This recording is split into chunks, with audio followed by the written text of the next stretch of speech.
Olá a todos, a gente vai falar sobre filtração glomerular nesse vídeo. É um assunto extenso, é um assunto importante, é um assunto muito interessante.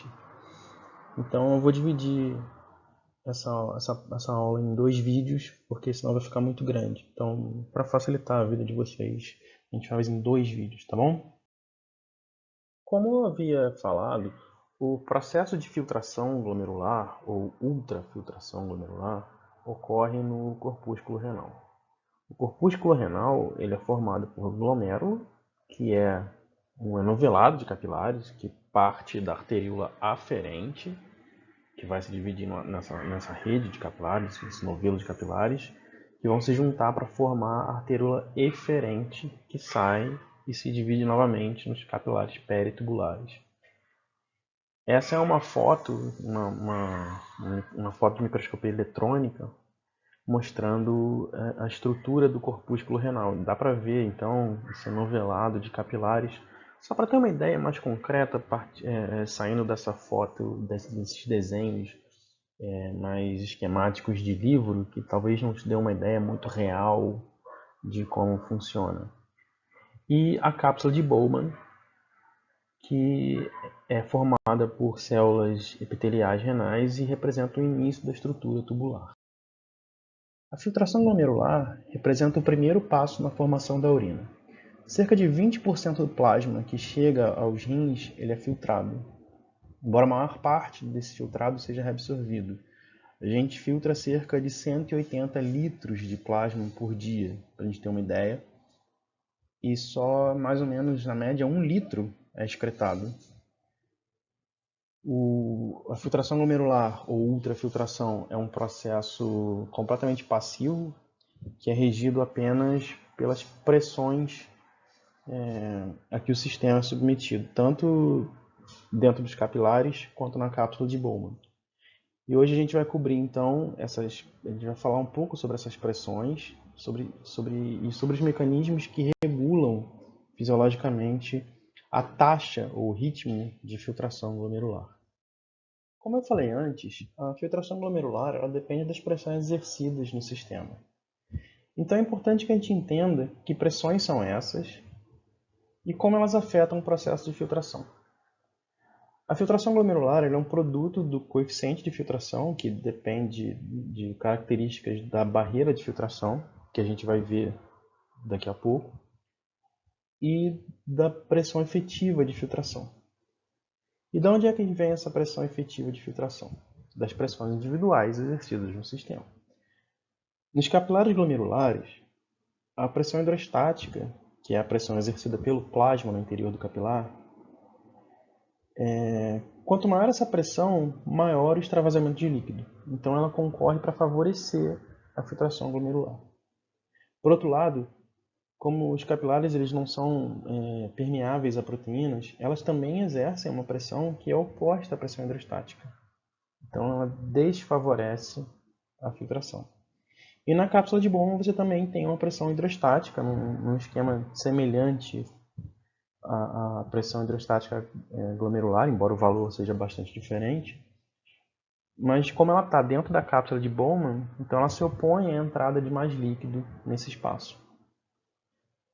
Nessa figura, a gente vê então a pressão efetiva média de filtração e como ela é calculada, subtraindo a pressão da pressão hidrostática glomerular, a pressão da cápsula de Bowman e a pressão oncótica glomerular.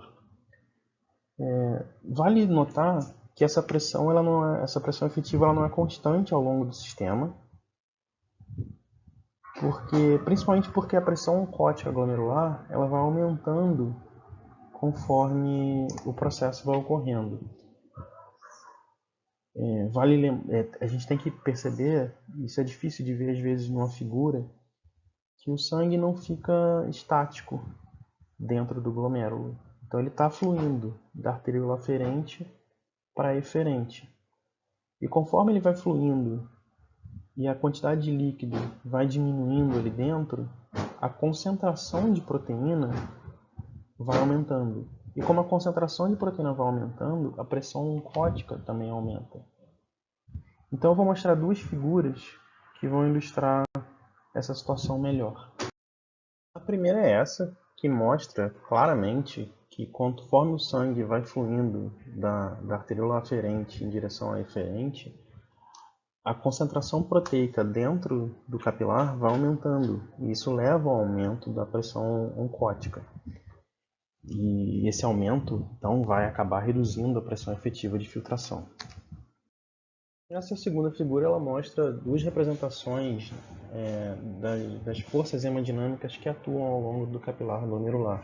E que a gente tem representado as pressões que atuam no capilar, oncótica e hidrostática, a pressão hidrostática no espaço de Bowman e a pressão transcapilar, que é a diferença entre a pressão hidrostática capilar e no espaço de Bowman, além da pressão de ultrafiltração, que está marcada aqui nessa área azul. A gente pode perceber de cara uma coisa. A pressão de ultrafiltração, como eu falei, ela não é constante. Ela vai diminuindo ao longo desse caminho, enquanto a pressão oncótica vai aumentando ao longo desse caminho, o que eu já havia conversado. E uma outra coisa que a gente tem que ver é a diferença entre essas duas figuras é que na situação A você tem um equilíbrio atingido, onde o valor de ΔP ele se iguala à pressão oncótica. Quando você atinge essa pressão de equilíbrio, a filtração glomerular ela cessa. Algumas espécies fazem isso, como, por exemplo, ratos. Em ratos você atinge essa pressão de equilíbrio, de ultrafiltração, e em um determinado ponto do capilar glomerular essa filtração cessa. Em humanos e cachorros, por exemplo, essa pressão nunca é atingida. Então, o processo de filtração ele dura ao longo do capilar inteiro. E a gente vai entender o porquê. O sistema de capilares glomerulares ele tem algumas diferenças básicas com relação aos capilares sistêmicos. A principal delas é que, enquanto capilares sistêmicos eles se fecham de novo em um sistema venoso de baixa pressão, os capilares glomerulares eles se juntam para formar uma arteríola, que é um vaso de bastante resistência. Então, a resistência vascular relativamente alta da arteríola eferente, ela faz com que a pressão hidrostática ao longo do capilar glomerular se mantenha quase constante. Ela cai em torno de 2 a 3 milímetros de mercúrio, mas é muito pouco. Além disso, os capilares glomerulares eles são curtos. Em geral, os capilares sistêmicos são mais longos, o que também favorece essa queda de pressão. Como os capilares glomerulares são mais curtos, isso favorece com que essa pressão fique um pouco mais alta. Além disso, os capilares glomerulares eles são menos permeáveis a proteínas do que os capilares sistêmicos. E isso faz com que duas coisas aconteçam. Primeiro, a pressão oncótica no espaço de Bowman ela é quase nula. A gente pode ver, se lembrar da fórmula que mostra a pressão efetiva de ultrafiltração, a pressão oncótica no espaço de Bowman não entra nessa conta, porque ela é desprezível. A quantidade de proteínas no espaço de Bowman é muito pequena, por conta dessa maior impermeabilidade dos capilares à passagem de proteínas. E a outra coisa que isso faz ocorrer é que, como ela é ainda mais impermeável à proteína, a pressão oncótica nos capilares ela tende a aumentar ainda mais. Tá? O fator decisivo para a filtração glomerular é o coeficiente de ultrafiltração. O coeficiente de ultrafiltração, como eu já havia dito, ele depende de propriedades da barreira filtrante. E ele é um produto da permeabilidade efetiva do capilar glomerular pela superfície de filtração. A barreira de filtração ela é composta por três barreiras individuais. A primeira barreira é o endotélio capilar em si. Olhando aqui na figura, a gente consegue perceber nessa parte amarela, que o endotélio capilar ele é cheio de orifícios, chamadas fenestras. Essas fenestras, esses poros, eles impedem a passagem de células, mas permitem a passagem de praticamente todos os componentes do plasma. A única exceção é que o endotélio ele seleciona um pouco a passagem de proteínas, porque as células endoteliais elas contêm na sua superfície uma quantidade muito grande de ácido siálico. Então, o ácido siálico é um açúcar de carga negativa. Então, essa carga negativa do endotélio capilar, ela serve um pouco para impedir a passagem de proteínas. A segunda parte da barreira de filtração, essa camada azul na figura, é a membrana basal. A membrana basal ela é composta por uma grande rede de fibrilas proteoglicanas e colágeno. Essa rede forma uma trama cheia de buracos, que também impede muito a passagem de células e moléculas muito grandes, mas que permite a livre passagem de água e solutos. Os proteoglicanos eles também têm carga bastante negativa, então eles servem como mais um impedimento à passagem de proteínas. E por fim, a gente tem a última parte da barreira de filtração, que na verdade são as células epiteliais do folheto interno da cápsula de Bowman. Essas células são células especializadas, são chamadas podócitos, e elas se envolvem no capilar glomerular e emitem esses pedicelos, essas emissões da membrana que recobrem todo o capilar e deixam essas falhas, que são as fendas de filtração.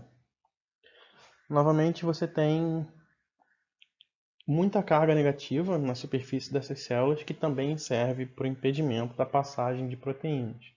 O resultado é que você tem uma barreira de filtração que é similar à barreira de filtração de capilares sistêmicos, com exceção da presença dos podócitos, mas você tem também um grande impedimento à passagem de proteínas, que foi o que eu tinha falado quando a gente comentou sobre a filtração glomerular em si.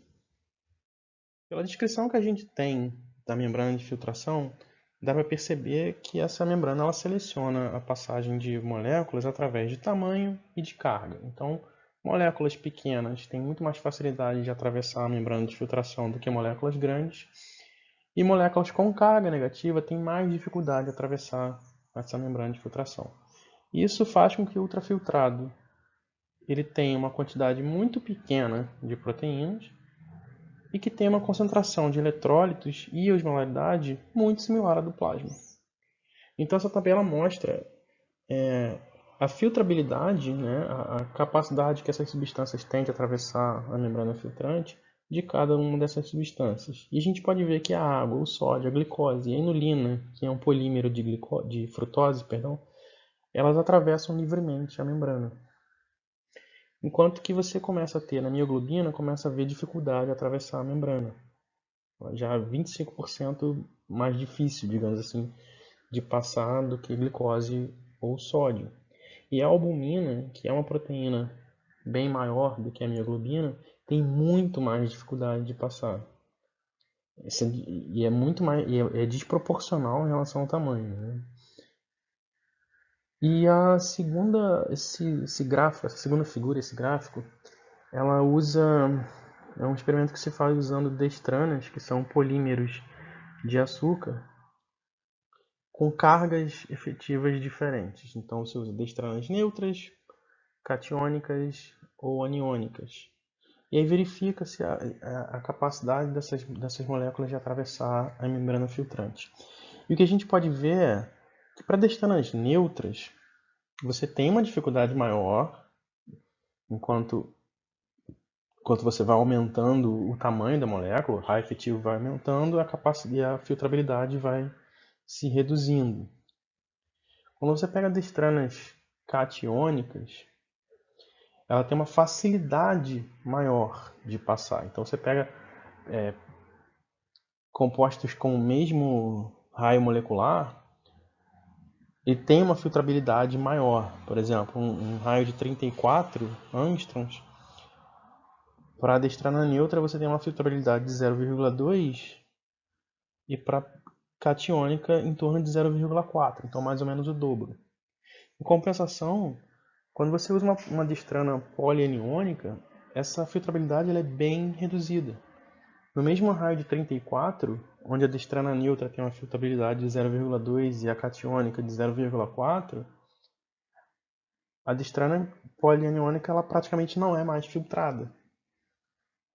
Então, mostrando então que substâncias maiores têm muito mais dificuldade e substâncias com carga negativa têm muito mais dificuldade. Então, moléculas grandes com carga negativa não passam mesmo. Esse é um bom momento para parar o vídeo, senão vai acabar ficando muito grande. Então a gente para por aqui e volta no próximo para continuar falando sobre filtração glomerular.